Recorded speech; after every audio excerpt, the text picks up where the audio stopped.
Psaume 1. Heureux l'homme qui ne marche pas selon le conseil des méchants, qui ne s'arrête pas sur la voie des pécheurs, et qui ne s'assied pas en compagnie des moqueurs, mais qui trouve son plaisir dans la loi de l'Éternel, et qui la médite jour et nuit.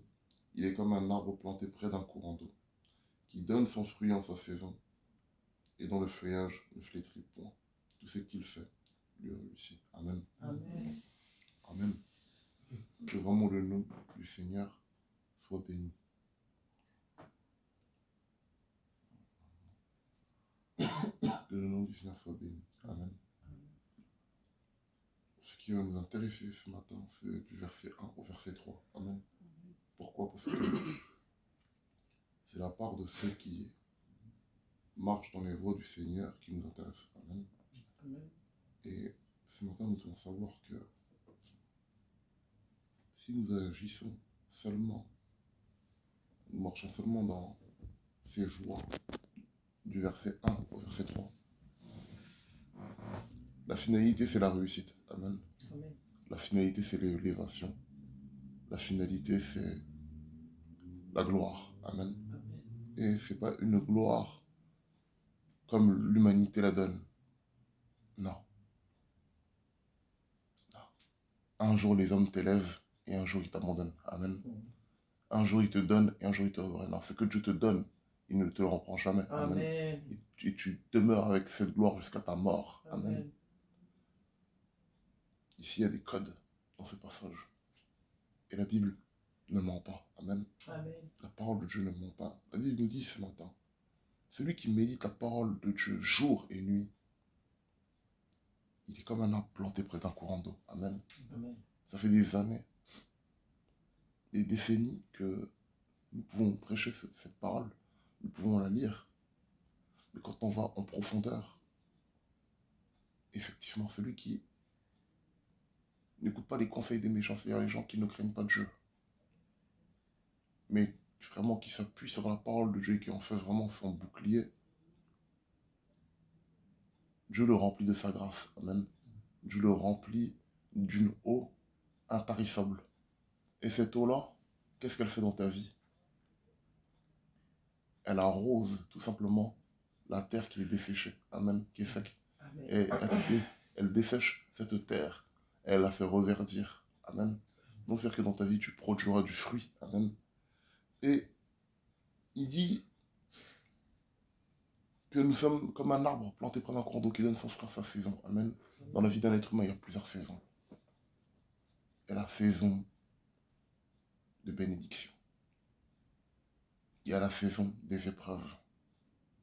Il y a la saison où tu penses que Dieu ne t'écoute pas. Où tout semble silencieux. Il y a la saison où tu vas être attaqué. Là, Dieu va te donner les moyens de prier, d'être solide face à tout ce qui va arriver. Et puis il y a des temps où tout est calme. Il y a plusieurs saisons dans la marche chrétienne avec le Seigneur. Amen. Amen. Il y a plusieurs saisons. Mais lorsque tu es déjà affermi et que déjà tu as pris conscience de lire sa parole jour et nuit et vraiment tu t'attaches à Dieu, qu'est-ce qui se passe? Dieu te donne les moyens de faire face à toutes ces saisons. Amen. Amen. Et c'est lui qui te donne les fruits de ces multiples saisons. Amen. Mais si tu ne le pries pas, si tu ne le recherches pas, comment même toi-même tu peux savoir dans quelle saison tu te trouves? Amen. Comment tu peux savoir dans quelle saison tu te trouves? Il y a des gens, ils se sont trompés de saison. Ils ont cru qu'il fallait faire une telle chose maintenant. Or, ce n'était pas encore le moment. Amen. Mais les gens, ils se sont engagés dans des choses. Or, ce n'était pas encore le moment. Mais est-ce que tu as pris réellement le temps de prier devant Dieu? Mettre tes désirs de côté. Et de vraiment prier Dieu avec sincérité afin que Dieu te réponde. Voilà pourquoi il est important. Voilà pourquoi il est très important d'avoir une relation avec le Seigneur.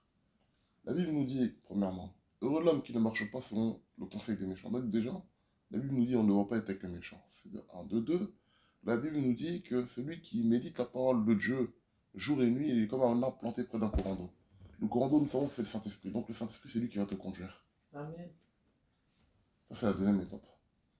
La troisième étape, si tu es un arbre planté près d'un courant d'eau, qui est l'Esprit de Dieu, qui te conduit tous les jours, bah forcément, tu vas en ressortir des fruits nouveaux. Amen. Amen. Mais, et la finalité de tout ça, c'est la réussite. Amen. Amen. Mais si dans la finalité, tu ne réussis pas, malgré que tu peux te dire que tu pries Dieu, que tu fais ci, que tu fais ça, c'est que quelque part, tu n'as pas écouté Dieu. Amen. C'est que tu n'as pas écouté Dieu. Si à la fin de tout ça, il n'y a pas de réussite, malgré que tu pries le matin, malgré que tu fais tout ça, c'est que tu n'as pas entendu la voix de Dieu, tu n'as pas prié Dieu, tu n'as pas fait attention à ce que Dieu te disait. Amen. Ça, c'est une réalité. Pourquoi? Parce que, certes, tu ne marches pas selon le conseil des méchants, d'accord. Tu médites la parole de Dieu jour et nuit, d'accord. Mais, lorsque Dieu te parle, en fait, tu ne veux pas écouter. Voilà pourquoi la Bible nous dit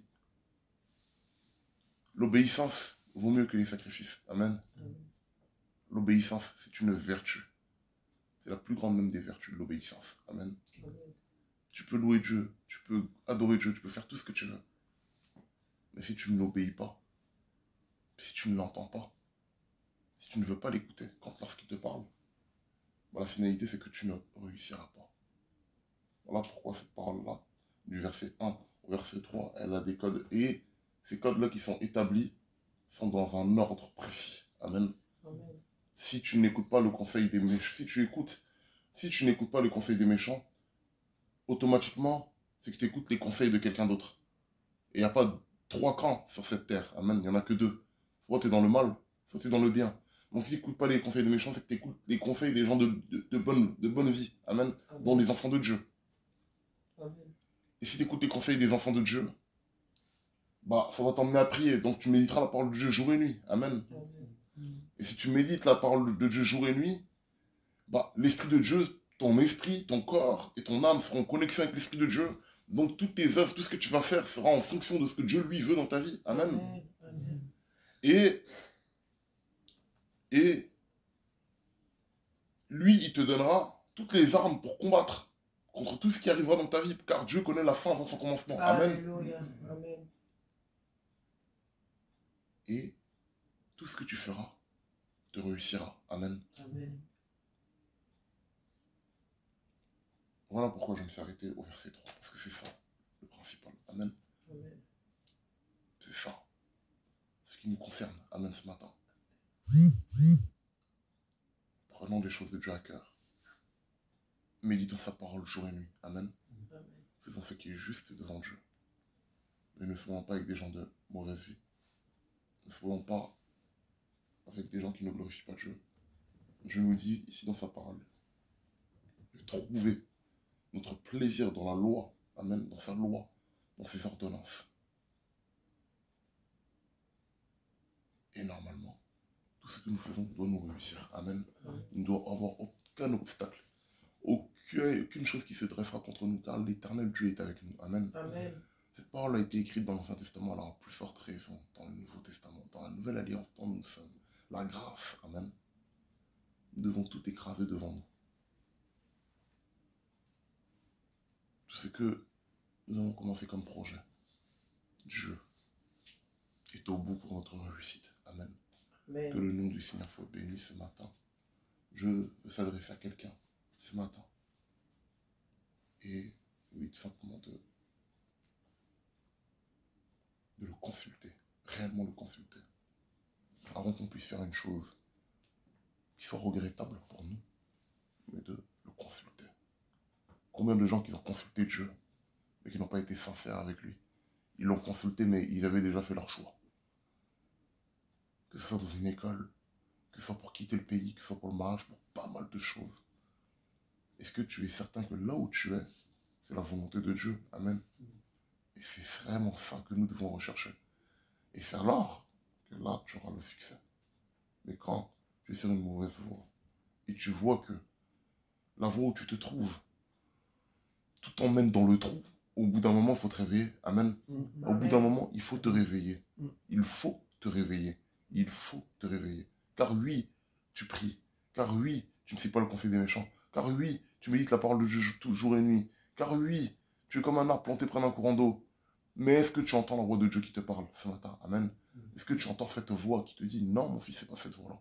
Non, mon fils, c'est pas là où tu dois être. Non, mon fils, c'est pas encore le moment. Non, mon fils, tu dois encore parcourir encore un chemin. Amen. Non, ma fille, c'est ici la voie que tu dois suivre. Et etc., etc., etc. Voilà pourquoi beaucoup de chrétiens sont devenus aigris. Voilà pourquoi beaucoup de chrétiens sont devenus aigris. Parce que ils ont fait tout ce que cette parole leur a dit. Mais la finalité, ils ne l'ont pas eu. Pourquoi? Parce que dans leur marche chrétienne, ils n'ont pas écouté Dieu. Ils ont voulu faire de la volonté, ils ont voulu faire de leur volonté la volonté de Dieu. Or, la volonté de Dieu doit être notre volonté. Amen. Mais eux, ils ont inversé les choses. Ils ont voulu que la volonté de Dieu, leur volonté, soit la volonté de Dieu. Et quand c'est comme ça, quand tu demandes des choses à Dieu, ne va pas se manifester. Non, c'est le diable qui va se manifester. Il va t'envoyer des songes qui vont dans ton sens. Et toi, tu vas croire que ça, c'est la volonté de Dieu. Voilà comment beaucoup de gens aujourd'hui peuvent se retrouver dans des cas, dans des situations terribles. Et à la fin, qu'est-ce qui se passe? C'est l'échec total. Et là, la vérité.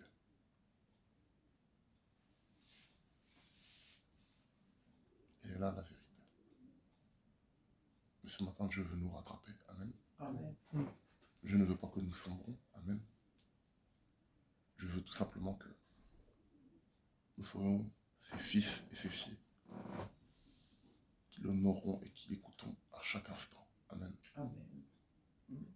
Et surtout, qui lui remettons tout entre ses mains. Car nous ne tenons rien dans nos mains si ce n'est lui seul Dieu. Amen. Amen. Nous ne sommes rien si Dieu n'est pas dans nos vies. Nous ne pouvons rien si Dieu n'est pas devant nous. Amen. Amen. Donc en chaque temps, en chaque circonstance, nous devons vraiment, mais vraiment, nous remettre vraiment entre les mains de Dieu. Est-ce que nous connaissons vraiment le sens de se remettre entre les mains de Dieu? Amen. Car nous ne nous remettons pas entre nos propres mains. Amen. Mais entre les mains de Dieu. Ça veut dire que tu n'as pas de décision, tu n'as pas de choix à toi personnel. Tu laisses Dieu te conduire. Tu n'as pas de chemin à toi.